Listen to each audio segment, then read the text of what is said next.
Welcome to another Create Greg video. My name is Greg and in today's episode we will talk about this box.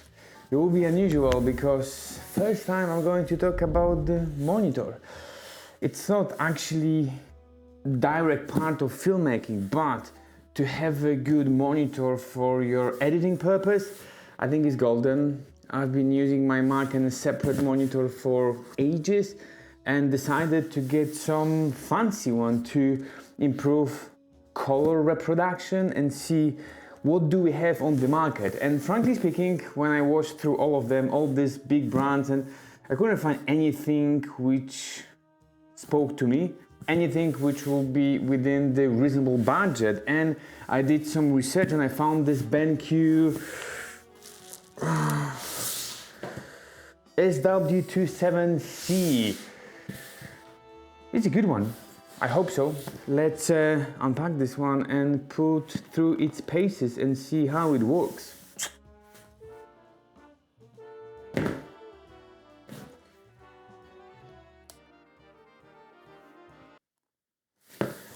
Are people still interested in watching unboxing?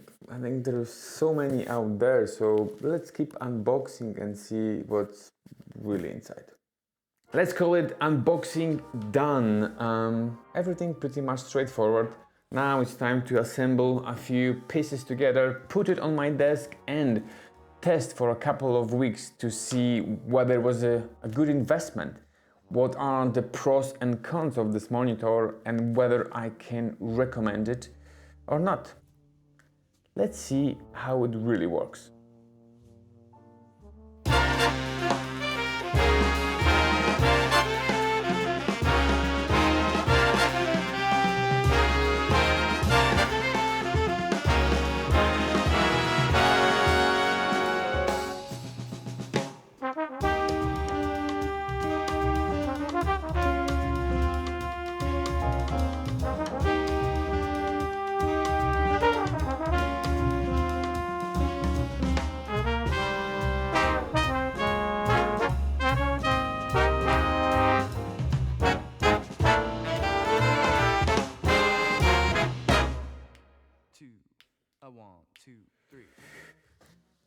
A month later was enough to set up the monitor on my desk, do some edits, test in and out so I can share my practical thoughts. It was enough as well to lose my hair thanks to COVID and another lockdown in the UK.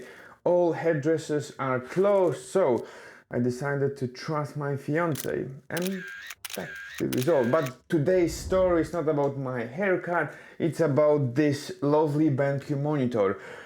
Yes, I've been testing for over 4 weeks, doing edits, and I've got some results and I'm ready to share with you. Let's do it. Always trying to find the best angle to tell the story, and today this unusual angle from my office I think will be good enough to tell my observation of this monitor. I jotted down some notes to be sure no stone is unturned and I can share with you everything what I've noticed. I'll try to compress it so not to run along with this video too much, which I've got tendency. So stop talking, let's dive into the details.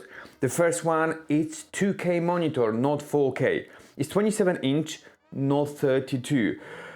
We've got tendency, marketers got the tendency to, promote things too much. The bigger, the better.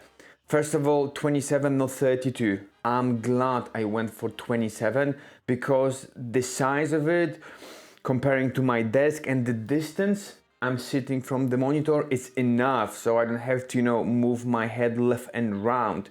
I didn't want to go for curved monitor. I think it's a gimmick. Like, I didn't use them in practice, but I checked some opinions and I decided to go for classic flat one. So 27 inch is perfect for me. 2K, not the 4K. Funny thing, would love to all have like 4K sounds cool. Two things with going for 4K. With this kind of monitors and this thing you're sitting from, going for 4K monitor, you might end up with the text and icons too small for you. So we need to actually change the resolution, downscale to 2K to have everything bigger, more comfortable to work on a daily basis. So my question is, why would you like to go for 4K if you need to downscale to 2K? And in that case, you will not have native resolution and you will probably lose some sharpness as well. So because of that, there was no point to go for 4K. This one, 2K, the distance from it, the size of all icons and font, perfect in a native resolution. The second, even more important thing, when you go for 4K, your graphic card needs to drive all that extra pixels comparing to 2K. So when you do editing, heavy editing, pretty much any editing, trust me, you would like to get as much computing power as possible. So saving some of this computing power by not driving all that 4K pixels instead of 2K and putting all that resources into your editing software to speed up your workflow, that's priceless. So now we know 8K monitor, as good as it sounds, it may backfire on you. Next thing about this monitor is hardware calibration, and actually that was the most important factor for me to go for this particular monitor. There's a lot of companies out there. You've got LG, which they've got this line of pro displays, I would say, properly calibrated with proper colors. They are very popular. There is ASO, which is like top standards for professional video grading. There is Apple with Apple Pro Display, which side note here costs like £5,500, where this one is £675. Okay, the Apple Pro Display or ASIO displays more expensive for like top professional color grading, but I do not need that. And color calibration, hardware color calibration in this one is superb. Let's talk about what does it mean hardware in that context. BenQ actually have a two line, SW, PV and PQ. PV is the old discontinued one and it's the one we're doing for video production. Then they've got this SW, which is for photographers, at least it's branded for photographers, but you can use for video editors. And then you've got PQ, which has software calibration. And what's the difference between the software and hardware calibration? When your monitor starts being off with colors and you would like to calibrate it with external devices like x-rite or Spider or something, you can use them, calibrate the device. So with the software, every time when you run your computer, you need to run that software to calibrate your monitor. With the hardware, it's everything built in. So if over the time I will start losing this color accuracy, I can buy one of this calibrator, connect to my monitor and calibrate from the monitor itself by using 16-bit LUT. We all know the word LUT is things we put in our footage to look cool, the one we overuse it. Not everyone understands exactly how LUTs work, and this one has actually 16-bit. If you think about the LUT, it's called lookup table. So basically, you've got 16-bit of colors to correct your monitor to look as accurate as possible. So even if I got two of them, or I would like to match with my MacBook Pro, I can calibrate both of them, and this calibration will be saved within the monitor, and no matter where I'm going to connect it, it will be always calibrated as I wanted.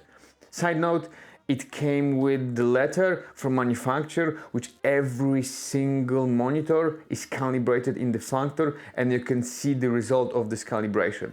Speaking of colors, it covers 99% of Adobe RGB, 100% of sRGB, as well as Rec 709, and that's the most important for me, 95% of DCI-P3. MacBook monitors, they run on DCI-P3, so I try to find the monitor who will not break the bank to match my MacBook as best as possible. And this one have a color option and book to try to match Apple colors as best as possible. It's not as good as is advertised. However, if you switch to DCI P3 display color on this monitor, it works like a charm, and it pretty much exactly mimic the colors of the MacBook Pro. The average delta E is below 2 across the whole screen, where below 5 we can call it as a good slash very good monitor. So below 2 is even better than the good quality standard. Another very interesting things from BenQ and this monitor, it's called Uniformity 2.0 technology.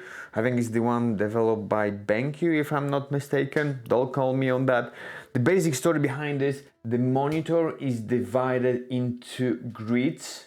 I think it's like 9 of them, and each part is calibrated separately and matched all together. The idea behind it, when you calibrate monitor as a whole, you will have not unified colors. The corners will, most of them look different. So following this, I would say, creative idea, they managed to calibrate each pieces separately and then put them together so everything is unified and color and brightness is reproduced as best as possible, not just only in the middle, but across the whole screen, which is superb. A few other interesting things which this monitor has, it's HotKey Puck, which is this tiny device with a few buttons and a knob which allow you to manipulate your menu easier. You can program buttons, so you can have access to different color settings like black and white, Rec 7 on 9 to check the colors while you're editing, and the one which I use on a daily basis is Display P3 to match my MacBook monitor as best as possible. Small bezels, yeah, looks nice. You can actually get the second monitor if you put them both close together. Because of the tiny bezels, you will look more seamlessly, which is cool. Very modern design, and glad to see it here. You've got actually sun hood, which you can add to protect this monitor from sun. The way how my office is constructed and the fact I'm using the other monitor next to it, I don't want anything to obstruct the view. I didn't even unpack it, but it's there, and if you work by using single monitor, you can get the hood if you want to remove the excessive reflection from your screen. Very useful.